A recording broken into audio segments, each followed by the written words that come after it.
There are shadows that cling to the edges of human history, figures whose actions are so far removed from our understanding of morality that they seem to belong to a different species entirely. We have names for them: monsters, fiends, predators. But these labels, while emotionally resonant, fail to capture the chilling reality. They were not creatures from a dark fable. They were men. They walked among us, breathed the same air, and harbored a darkness so profound it would curdle the very soul. This is not a journey for the faint of heart. We are about to step past the familiar tales of true crime, beyond the killers whose names have become household words. We are descending into a deeper, more disturbing layer of the abyss, to confront the stories of individuals whose depravity knew no bounds. Their crimes were not merely acts of violence. They were elaborate rituals of cruelty, born from minds warped by a terrifying pathology that defies easy explanation. To understand them is not to excuse them. It is to stare into the void and acknowledge the potential for absolute evil that exists within the human condition. We will explore the lives of 4 such individuals, each a unique architect of suffering. We will walk through the labyrinthine corridors of a hotel built for murder, listen to the echoes from a soundproof torture chamber, witness the casual brutality of a motiveless killing spree, and read the confession of a man who embodied the bogeyman of our worst childhood fears. We do this not for shock or for spectacle, but for the victims. For the people whose lives were stolen in the most horrific ways imaginable. Their stories are inextricably linked to the monsters who hunted them, and to forget them is to allow the darkness to claim a final victory. So, take a deep breath, steel yourself. We are about to meet the killers you'll wish you'd never heard of. The year is 1893. The city of Chicago is a spectacle of light and progress, home to the world's Columbian Exposition. Millions flock to the White City, a dazzling display of neoclassical architecture and technological marvels, a testament to American ingenuity and ambition. It is a city of dreams, a place where the future seems bright and full of promise. But just a few miles from this grand exhibition, a different kind of structure casts a long, dark shadow. On the corner of South Wallace Avenue and West 63rd Street in the Inglewood neighborhood stands a formidable 3-story building. To the casual observer, it is merely a hotel, albeit a strange and imposing one. Known to locals as the Castle, it was the creation of a charismatic and handsome young doctor named Herman Webster Mudgett, though he was better known by his alias, Dr. Henry Howard Holmes. Holmes was the picture of success.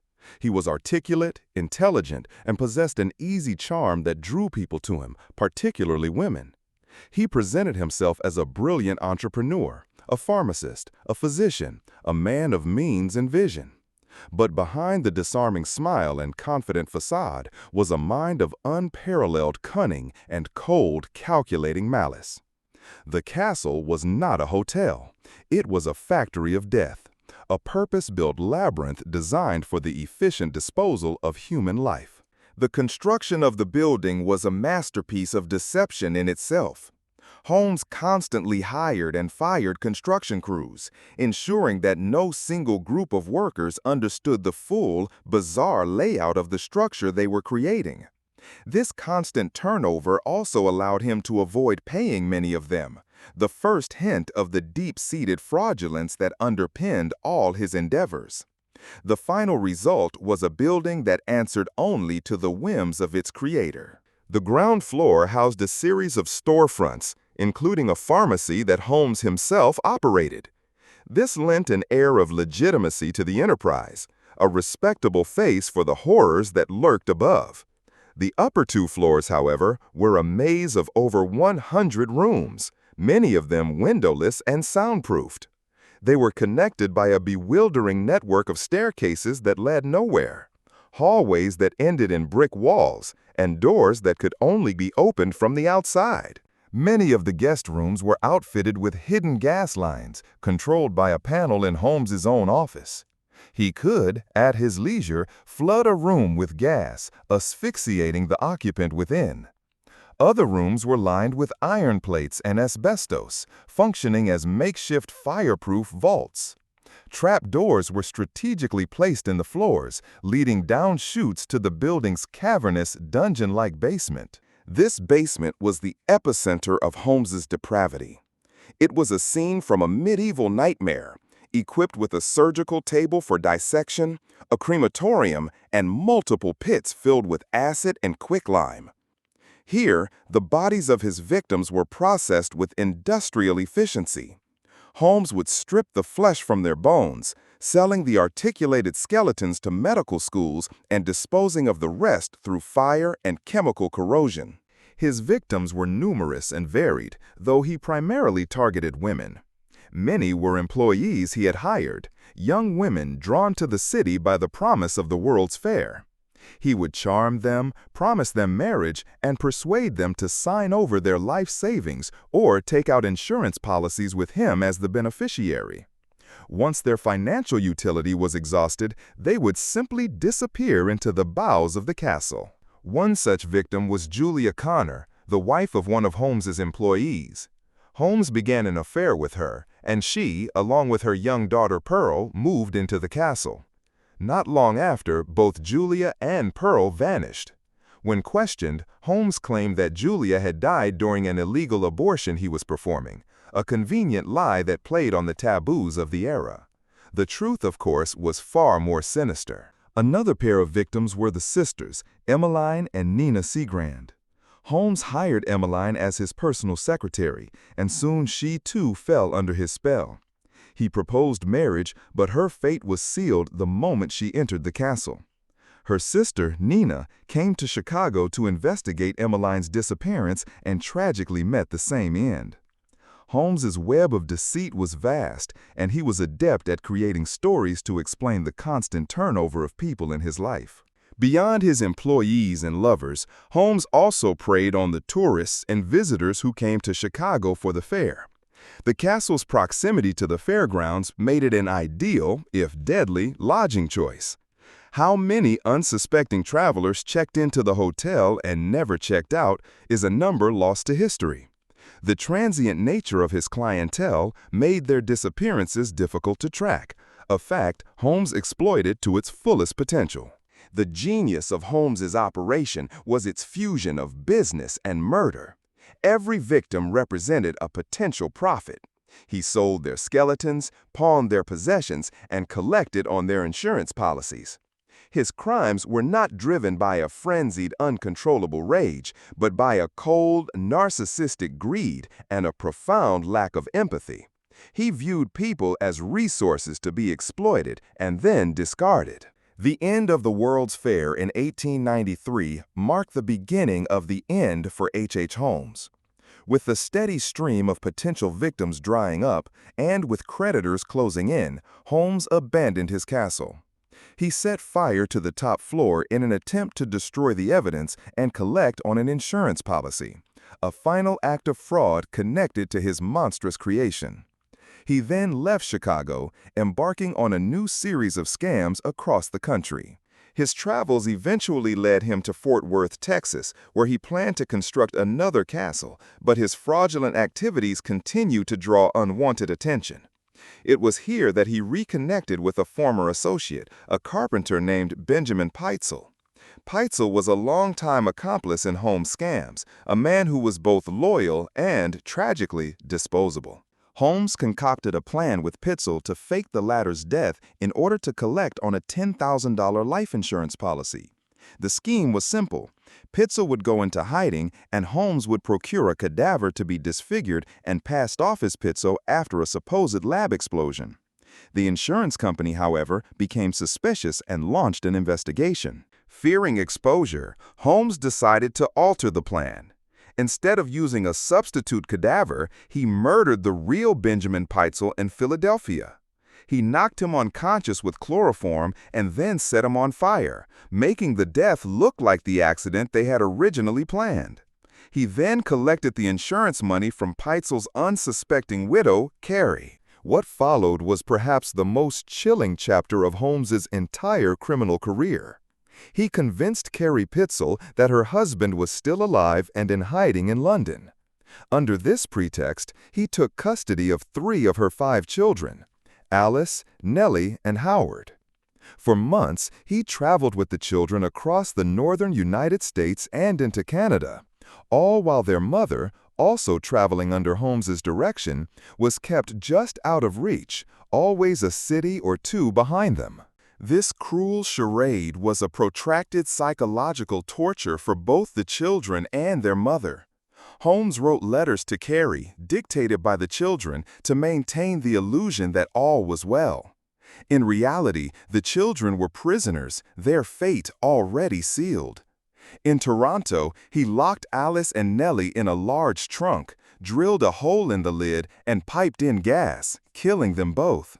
He buried their naked bodies in the cellar of a house he had rented. He then traveled to Indianapolis with young Howard.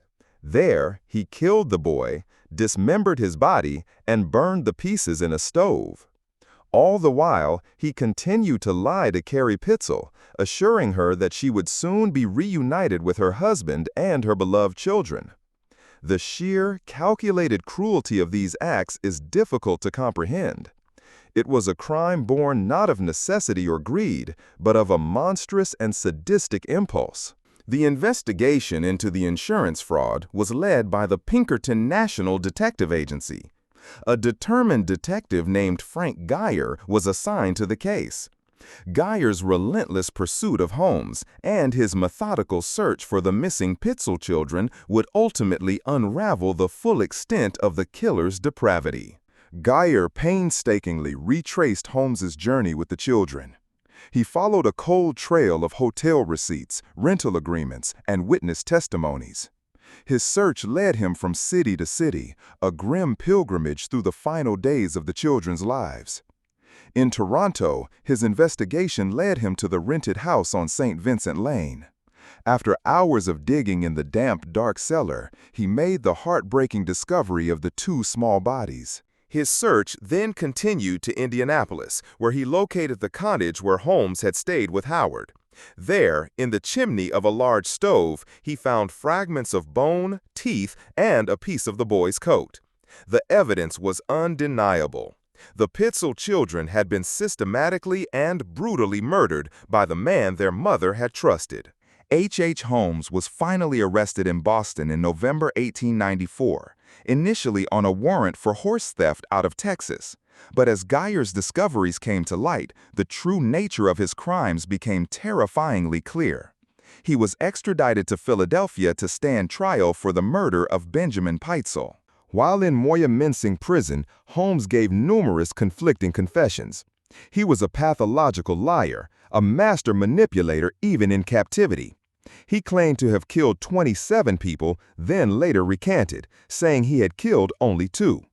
He then wrote a detailed autobiography for the Hearst newspapers, confessing to over 130 murders, claiming he was possessed by Satan. The exact number of his victims remains unknown to this day.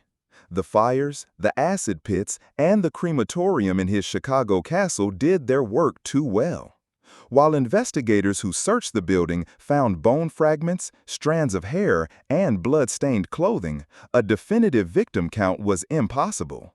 Estimates range from a conservative 27 to an astonishing 200. His trial for the murder of Benjamin Pitzel was a media sensation.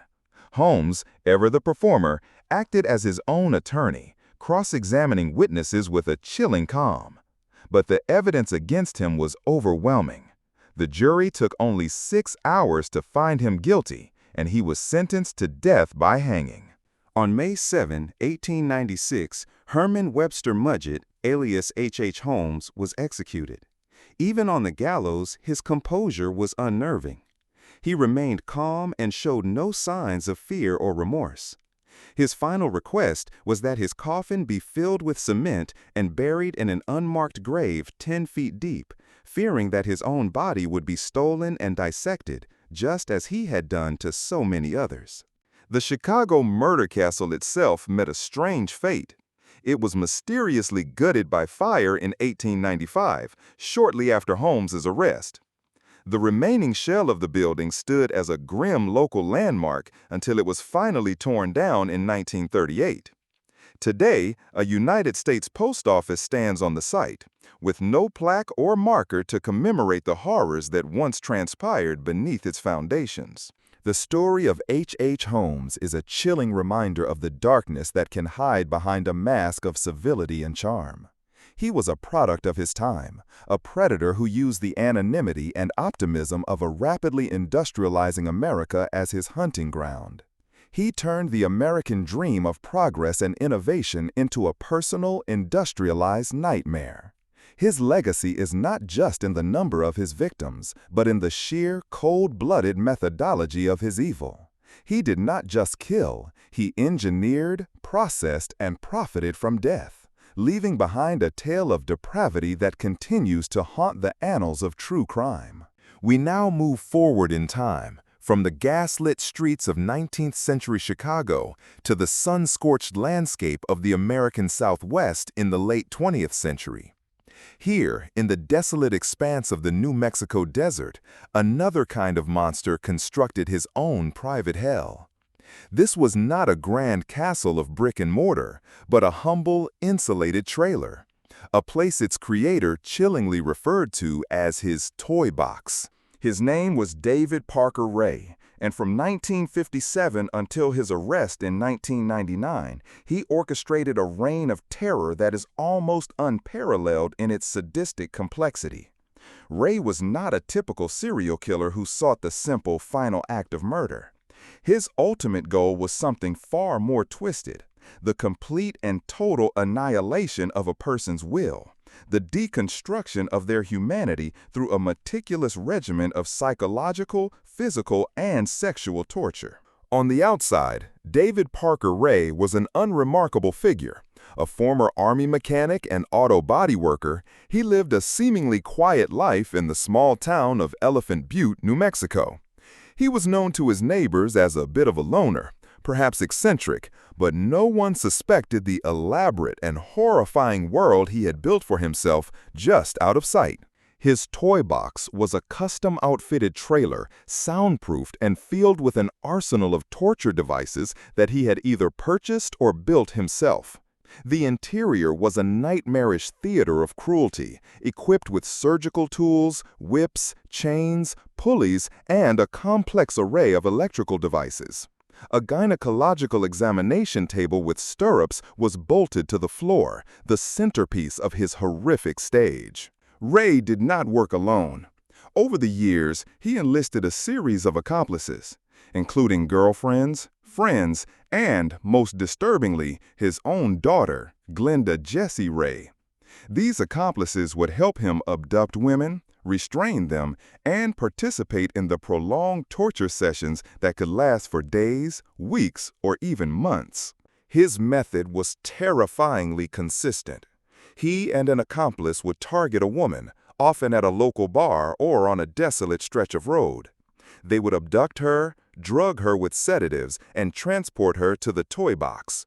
When the victim awoke, she would find herself chained and shackled, a prisoner in a windowless, soundproofed nightmare. Upon her awakening, Ray would begin his indoctrination. He would play a pre-recorded audio tape, a chilling monologue delivered in his own calm, dispassionate voice. The tape explained the rules of her new existence. She was told that she was now his slave, that her old life was over, and that her only purpose was to serve him. She was warned against trying to escape, told that the trailer was in a remote location and that no one would ever hear her screams. The tape detailed the excruciating tortures that awaited her if she disobeyed. It was a masterclass in psychological warfare, designed to break the victim's spirit before the physical torment even began. He would often tell his victims that they were not the first, and that they were part of a global sadomasochistic organization, a lie designed to make them feel utterly isolated and powerless. What followed was a relentless assault on the body and mind. Ray and his accomplices would subject the victim to unimaginable abuse. He documented his atrocities with a chilling meticulousness, keeping detailed journals and, it is believed, making video and audio recordings of the torture sessions, though no such tapes were ever found by police. Ray's goal was to use a combination of torture, drugs, and hypnosis to erase his victims' memories and reprogram them as his willing slaves. He believed he could break them so completely that he could release them with no memory of what had happened, or with a new set of false memories, allowing him to continue his activities without fear of being caught. He would then use them as he pleased, sometimes releasing them, other times trading them with other supposed members of his fictional S&M club. The number of women who passed through the toy box is unknown. Ray himself claimed to have had dozens of victims over several decades, spanning from his time in the military to his life in New Mexico. He boasted that he had killed many of them, disposing of their bodies in the vast, unforgiving desert or the deep waters of the nearby Elephant Butte Lake. For years, David Parker Ray operated with impunity. His victims, if they were released, were often so traumatized and disoriented that they couldn't provide coherent information to the police. Some may have had their memories successfully scrambled by his combination of drugs and psychological abuse. The disappearances of others were likely never connected to him. His reign of terror might have continued indefinitely if not for the courage and quick thinking of one woman. On March 22, 1999, Cynthia Vigil, a 22-year-old woman, found herself in the clutches of Ray and his then-girlfriend, Cindy Hendy. After 3 days of horrific torture inside the toy box, a moment of opportunity presented itself. Hendy had left to go to her job, and Ray, believing Vigil was completely subdued, had left her with only one wrist shackled to a pulley system. He had also left the key to the shackle on a nearby table. In a moment of incredible bravery, while Ray was distracted by his dog, Vigil managed to grab the key. She unlocked her shackle, but in her haste, she made a noise that alerted Ray. He turned to see her free, a look of shock on his face. He grabbed an ice pick and lunged at her. She fought back desperately, managing to stab him in the neck with the very weapon he meant to use on her. Bleeding and wearing nothing but a slave collar and a pair of padlocks on her nipples, Cynthia Vigil ran. She burst out of the trailer and fled into the harsh New Mexico desert, a landscape she did not know. Ray, stunned and bleeding, did not give chase immediately, confident that she would not survive the elements or find help in the remote area. But Vigil was a survivor. She ran until she saw a house in the distance. She pounded on the door, and the homeowners, shocked at the sight of the terrified, injured woman, immediately called the police. When the authorities arrived, Vigil, despite her trauma, was able to provide a clear and detailed account of her ordeal and the location of the toy box. Based on her testimony, the police obtained a search warrant for David Parker Ray's property. What they found inside the trailer confirmed Vigil's story and painted a picture of horror beyond their worst imaginations. The soundproofed walls, the gynecological table, the surgical tools, the whips, the chains, it was all there, a ready-made torture chamber. Investigators also found Ray's meticulous journals, which detailed his twisted fantasies and methods. They found diagrams of torture devices and chilling handwritten notes. The search of his property was one of the most extensive in New Mexico's history, involving FBI agents, state police, and dive teams who scoured the nearby lake for evidence and human remains. David Parker Ray and his accomplice, Cindy Hendy, were arrested. Soon after, 2 more of Ray's accomplices were identified and taken into custody. His daughter, Glenda Jessie Ray, and another man, Dennis Roy Yancey. The web of complicity began to unravel, revealing a small but dedicated cult of personality centered around Ray's sadistic desires. Cindy Hendy, facing the overwhelming evidence against her, quickly agreed to cooperate with the prosecution. She pleaded guilty to kidnapping and other charges and agreed to testify against Ray. She provided investigators with crucial details about their methods, their other victims, and the murders Ray had claimed to have committed. Jessie Ray also faced justice for her role in her father's crimes. Evidence showed that she had been an active participant, helping to abduct and torture women. Her involvement added a particularly disturbing layer to the case, a chilling example of intergenerational evil. She, too, would eventually plead guilty to her crimes. Dennis Roy Yancey, a friend of Ray's, was implicated in the abduction and assault of one of the victims. His participation demonstrated how Ray was able to manipulate and coerce others into joining his dark world, extending his reach and his ability to carry out his crimes. Despite the extensive search efforts, the bodies of Ray's alleged murder victims were never found. The vastness of the desert and the depths of the lake kept their secrets. Without physical evidence of the murders, prosecutors were forced to build their case around the charges of kidnapping and torture, primarily based on the powerful testimony of Cynthia Vigil and the confessions of Ray's accomplices. David Parker Ray's trial was set to be a media spectacle, a deep dive into the mind of a modern-day Marquis de Sade. However, Ray, ever the manipulator, sought to control the narrative one last time. He struck a plea bargain, pleading guilty to the kidnapping and torture of Cynthia Vigil and another victim who had come forward after his arrest. In exchange for his plea, he avoided a trial and a potential life sentence for the more serious but unprovable murder charges. During his sentencing, Ray showed no remorse. In a final, chilling act of defiance, he addressed the court, not with an apology, but with a bizarre and rambling statement. He denied committing any murders and claimed his actions were part of a consensual lifestyle, a ridiculous assertion given the evidence of abduction and torture. He seemed to view the entire proceeding as a misunderstanding of his art. He was sentenced to 224 years in prison, ensuring that he would never again be free to harm another person. His accomplices also received lengthy sentences for their roles in the horrific crimes. Cindy Hendy received 36 years, Glenda Jessie Ray received 2.5 years in prison, followed by 5 years of probation, and Dennis Yancey was sentenced to 15 years. The case of the Toy Box Killer left a deep scar on the community of Elephant Butte and on the collective psyche of all who learned of it. It was a story that pushed the boundaries of known human cruelty. Ray's depravity was not in the heat of passion or a momentary loss of control. It was a lifelong, meticulously planned, and obsessively executed project of dehumanization. While incarcerated, Ray remained a subject of fascination and revulsion.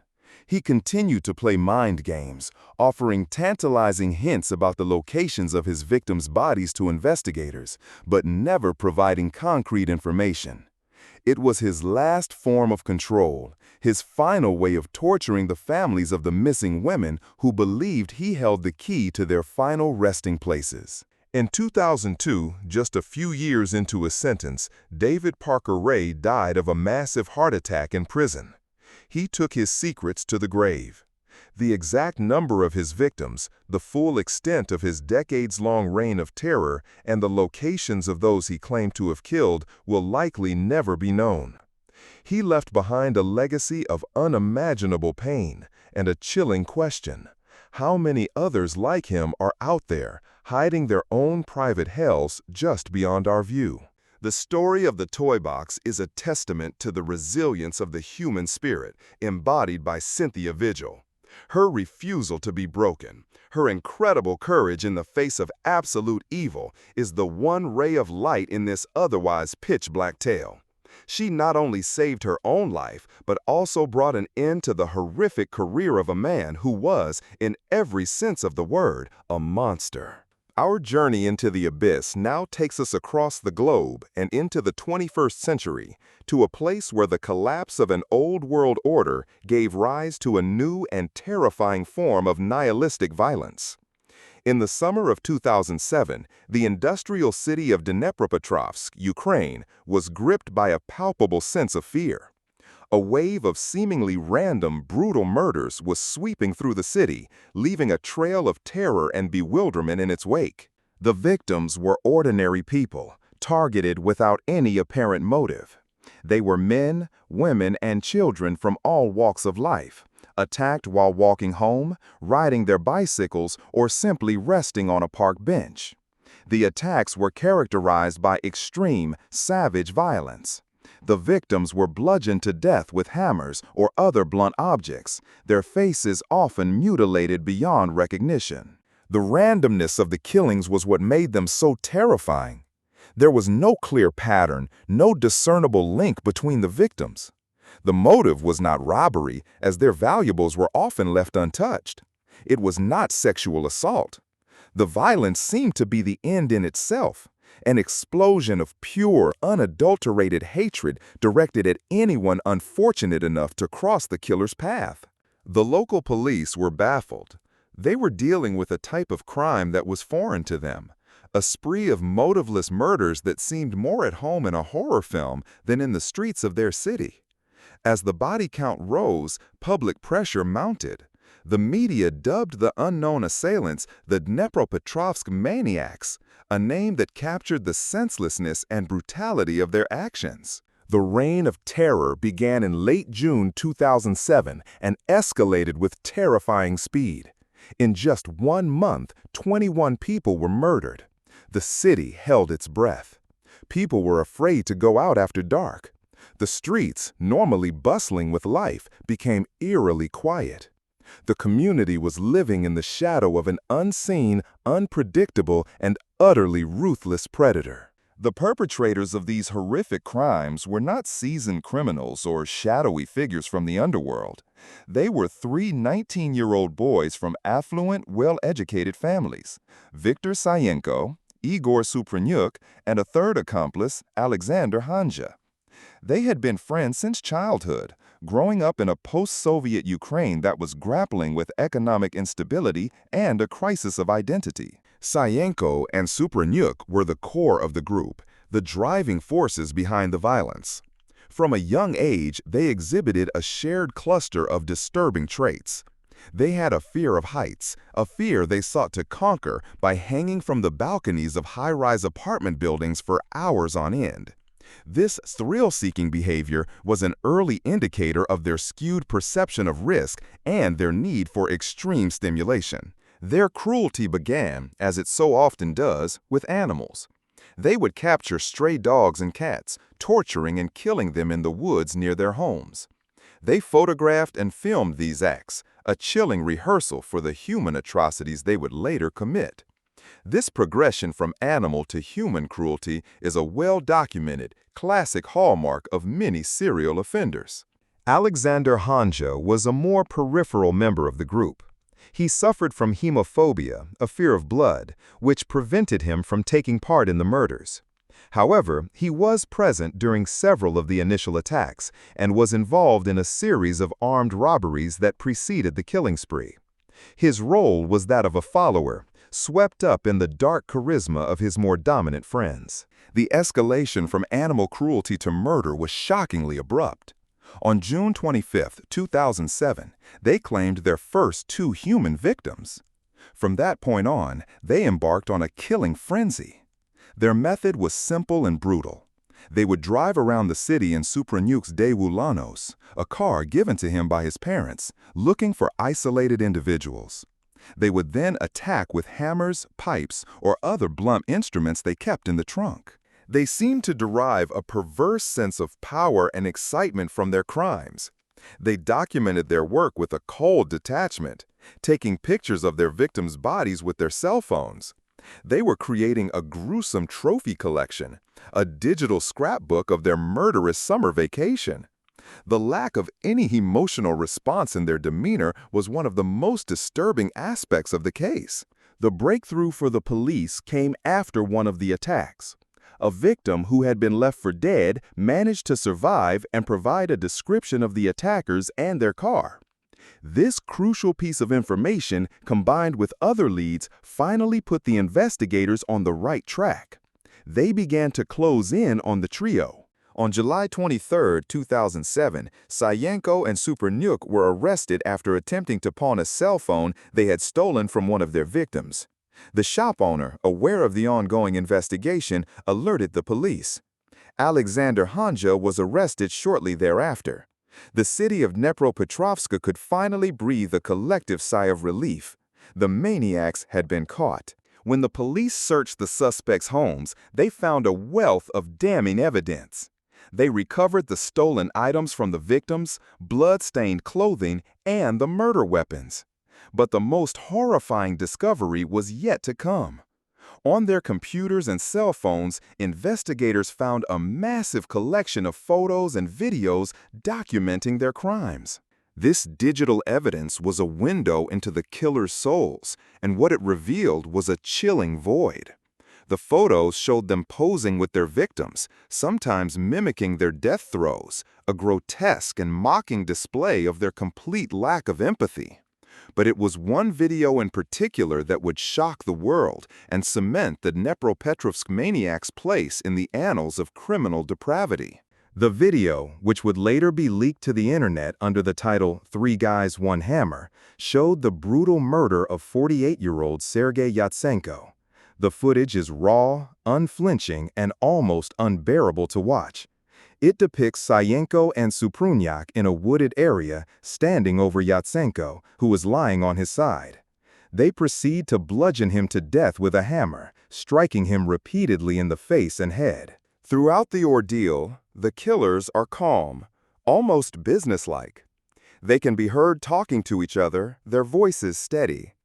Suprunyak, who is filming, gives directions to Sayenko, who is wielding the hammer. There is no rage, no frenzy, just a cold, methodical destruction of a human life. The video is a pure, unfiltered recording of human evil, stripped of any rationalization or context. The trial of the Dnipropetrovsk maniacs began in June 2008. The courtroom was a scene of intense emotion, with the families of the victims confronting the 3 young men who had shattered their lives. Sayenko and Suprunyak were charged with 21 murders, numerous counts of animal cruelty, and robbery. Hanza was charged with robbery. The prosecution's case was built on the mountain of physical and digital evidence. The video of Sergei Yatsenko's murder was shown in court, a harrowing experience for all present. The defendants' reactions were telling. Sayenko and Hanja pleaded guilty to the robbery charges but maintained their innocence in the murders. Suprunyak pleaded not guilty to all charges. Their defense attorneys argued that their clients had been framed, that the confession tapes were coerced, and that the prosecution had no solid case against them. However, the evidence was simply too overwhelming. The video, the photos, the stolen items, it all pointed directly to them. The question of motive loomed large over the trial. Why would 3 young men from good homes commit such heinous, senseless acts? The prosecution offered several theories. One was that they were killing for sport, to create a collection of snuff films that they could sell for a profit. Another theory was that they were simply thrill killers, addicted to the rush of violence. In their initial confessions, Sayenko and Suprunyak claimed that they had started the robberies and murders as a way to overcome their phobias and prove their own strength. It was a twisted form of self-therapy, a way of confronting their fears by inflicting ultimate fear on others.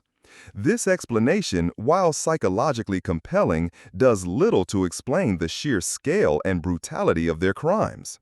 Ultimately, no single satisfying motive was ever established.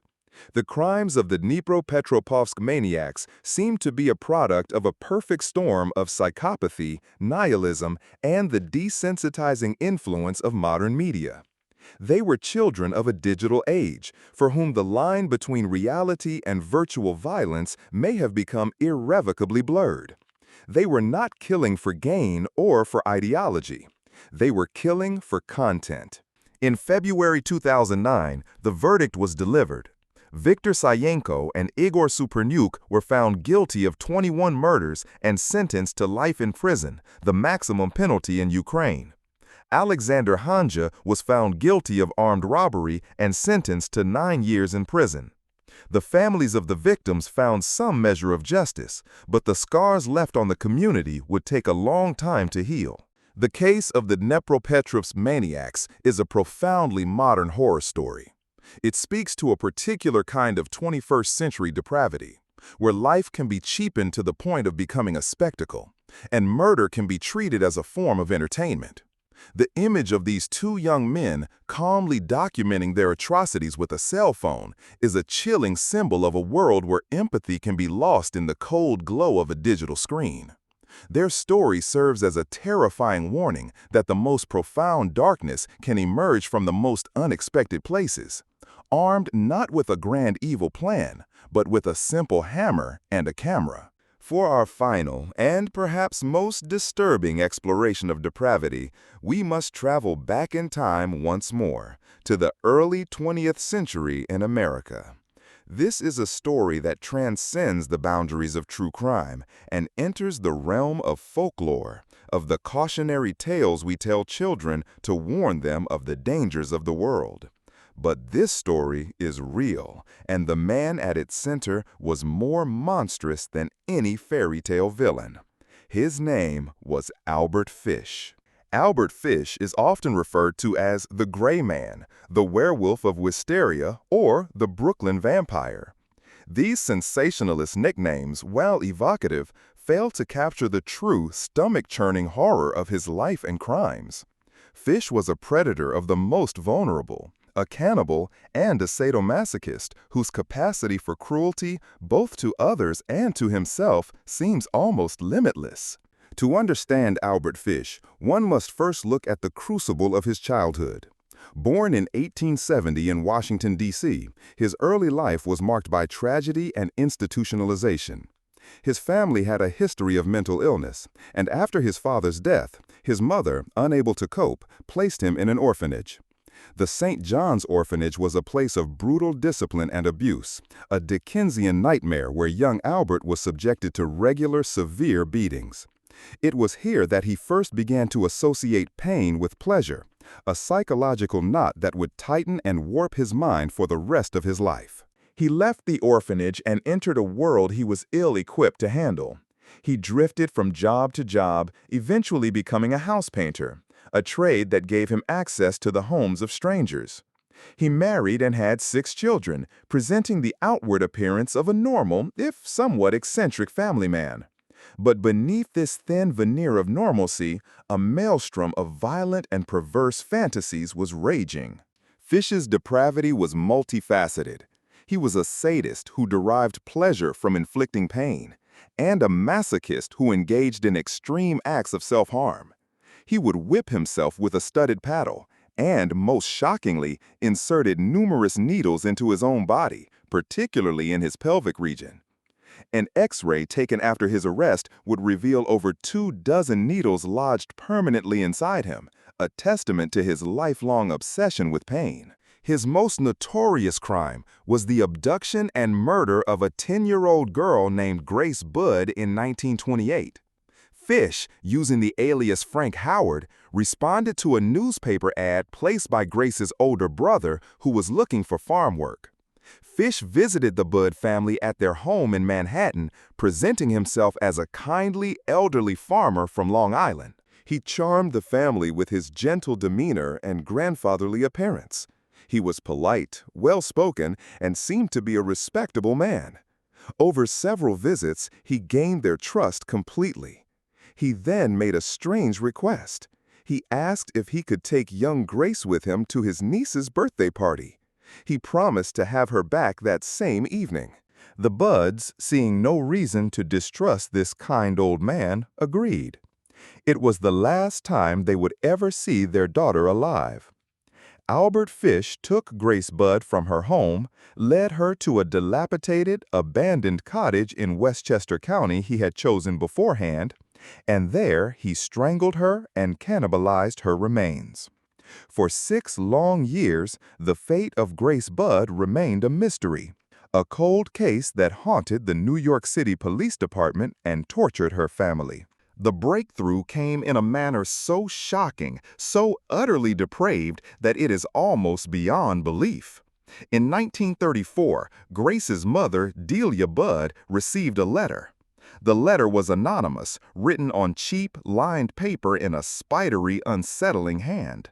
It was a detailed, graphic confession to the murder of her daughter. The letter described in stomach-churning detail how Grace was killed, dismembered, and cooked.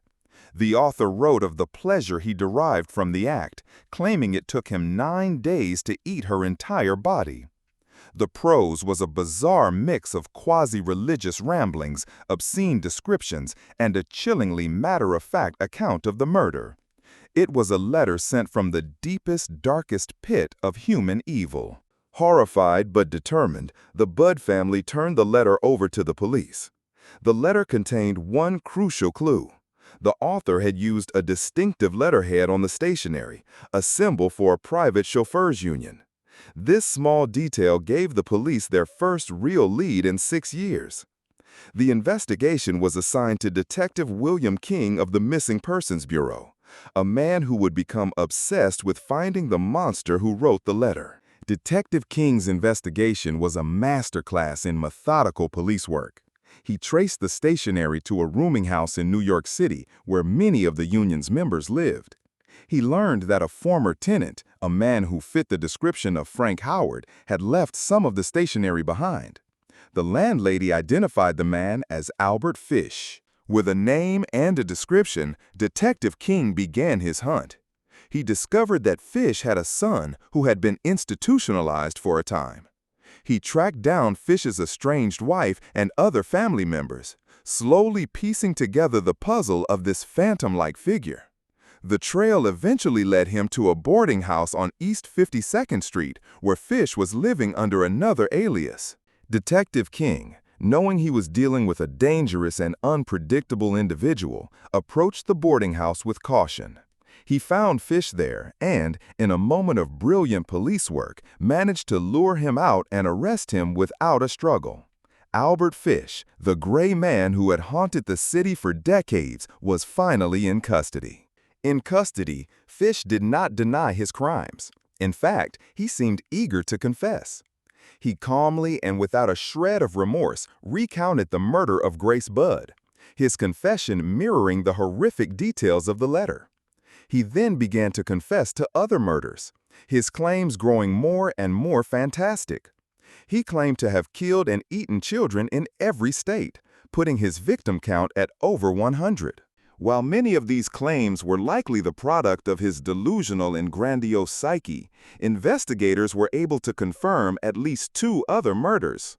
One was the 1910 murder of a young boy in Delaware, and the other was the 1927 murder of 4-year-old Billy Gaffney in Brooklyn. Fish's confession to the Gaffney murder solved another one of the city's most heartbreaking cold cases. Fish's trial was a circus of psychological horror. His defense team entered a plea of insanity, and a parade of psychiatrists took the stand to offer their opinions on his mental state. They detailed his extreme masochism, his coprophagia, his urolagnia, and his religious delusions. He was, by any measure, a profoundly disturbed individual, a man whose mind was a tangled mess of pain, pleasure, and psychosis. The prosecution, however, argued that despite his obvious mental illness, Fish was legally sane. He knew that his actions were wrong. He had planned his crimes meticulously, used aliases to avoid detection, and understood the consequences of his actions. He was, they argued, a monster, but a cunning and responsible one. The jury agreed with the prosecution. They found Albert Fish guilty of the murder of Grace Budd. The judge, in sentencing him to death, called his crimes the most revolting and dastardly in the history of crime. Fish, upon hearing his sentence, seemed pleased. He had long been obsessed with the idea of crucifixion and seemed to welcome the prospect of his own execution by the electric chair, which he referred to as the electric thrill. On January 16, 1936, at Sing Sing Prison, Albert Fish was executed. True to form, his final moments were marked by a chilling strangeness. He is said to have walked to the electric chair with a calm, almost eager demeanor. His last words, according to some accounts, were a final, bizarre boast about the supreme thrill he was about to experience. The story of Albert Fish is a difficult one to process. It forces us to confront the reality that some individuals are so fundamentally broken, so completely consumed by their own inner darkness, that they operate on a plane of existence entirely separate from our own. He was not a man who simply crossed the line between right and wrong. He seemed to have been born on the other side, in a world where the only things that mattered were pain, power, and the satisfaction of his own unspeakable appetites. His legacy is one of pure, unadulterated horror. He is the real-life bogeyman, a chilling embodiment of our deepest fears about the evil that can lurk behind a kindly face. The tale of the gray man serves as a grim reminder that the capacity for human depravity is a well with no bottom. We have journeyed through 4 corridors of darkness, each one leading to a different chamber of horrors. We have walked the halls of a hotel built for murder, stood at the door of a soundproofed trailer of torture, witnessed a summer of senseless slaughter, and read a letter penned by a cannibal. H. Holmes, David Parker Ray, the Dnepropetrovsky maniacs, and Albert Fish. Their names are now etched into our minds, specters of a depravity we wish we had never known. These stories are more than just macabre tales. They are cautionary fables for our modern age, each carrying a grim lesson. The tale of H. Holmes reminds us that evil can wear a mask of progress and charm, thriving in the anonymity of a bustling world. David Parker Ray's story reveals the terrifying potential for private hells to be constructed just out of sight, a testament to the darkness that can fester in isolation. The Dnepropetrovsk maniacs serve as a chilling warning of a new kind of nihilistic violence, where life is devalued in the pursuit of digital infamy. And Albert Fish, the most monstrous of them all, forces us to confront the terrifying reality of profound psychopathology, a complete and utter break from the shared humanity that binds the rest of us together. In exploring these dark narratives, it is easy to become lost in the psychology of the perpetrators, to be morbidly fascinated by the mechanics of their evil. But we must, in the end, turn our attention away from the monsters and back to the light. The true legacy of these stories lies not with the killers, but with the victims. We must remember Julia Connor and her daughter Pearl, the Pizel children, and the countless unnamed souls who vanished into Holmes's castle. We must honor the resilience of Cynthia Vigil, who survived the toy box and brought a monster to justice. We must mourn for Sergei Yatsenko and the 20 other innocent people cut down in a summer of hate. And we must never forget Grace Budd, a little girl whose trust was met with the ultimate betrayal. Their lives had meaning. They had hopes, dreams, and families who loved them. They were not just statistics in a killer's ledger. They were human beings, and their stories, though tragic, are a powerful testament to the value of the lives that were stolen. By remembering them, we defy the nihilism of their killers. We affirmed that their lives mattered, and that the darkness, no matter how profound, does not get the final word. True crime is not about glorifying the killer or reveling in the macabre. It is about bearing witness. It is about understanding the world we live in all its complexity, its beauty, and its potential for horror. It is about learning to recognize the warning signs, to protect the vulnerable, and to fight for justice. It is, above all, about remembering the victims and ensuring that their voices, silenced by violence, can still be heard in the echoes they left behind.